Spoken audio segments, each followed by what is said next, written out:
Recent గా మా పెట్ బబ్లు గురించి వీడియో పెట్టాను. వీడియో పెట్టిన కొన్ని రోజులకే బబ్లు చనిపోయింది.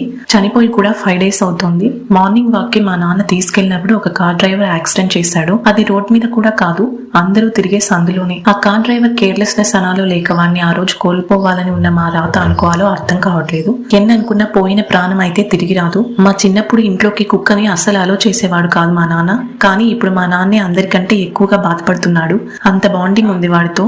ఇంతవరకు లైఫ్ లో పెట్స్ లేని వాళ్లకు ఇది చాలా సిల్లీగా అనిపించొచ్చు, కానీ పెట్ ఉన్న వాళ్ళకి ఈ పెయిన్ అర్థమవుతుంది. అందరిలో ఉన్న సోల్ ఒక్కటే. కిందటి జన్మలో చేసిన కర్మఫలాల వల్ల కుక్కగానో మనిషిగానో ఇతర జీవులుగానో పుడతారు. కిందటి జన్మలో ఉన్న బాండింగ్ వల్లే వాళ్ళు మన లైఫ్ లోకి వస్తారని నేను నమ్ముతాను. సో అన్ని ప్రాణుల విలువ ఒక్కటే. మన కళ్ళ ముందు ఎన్నో ప్రాణాలు పోతుంటాయి, కానీ మనం ముద్దుగా పెంచిన పోతేనే తట్టుకోలేము. పుట్టేటప్పుడు ఈ చేత్తో వాడిని బయటికి తీసాను. చనిపోయి చలనం లేకుండా ఉంటే చాలా ఏడుపు వచ్చింది. గుర్తొచ్చినప్పుడల్లా ఆ పెయిన్ ఇక ఎప్పటికీ క్యారీ చేయాల్సి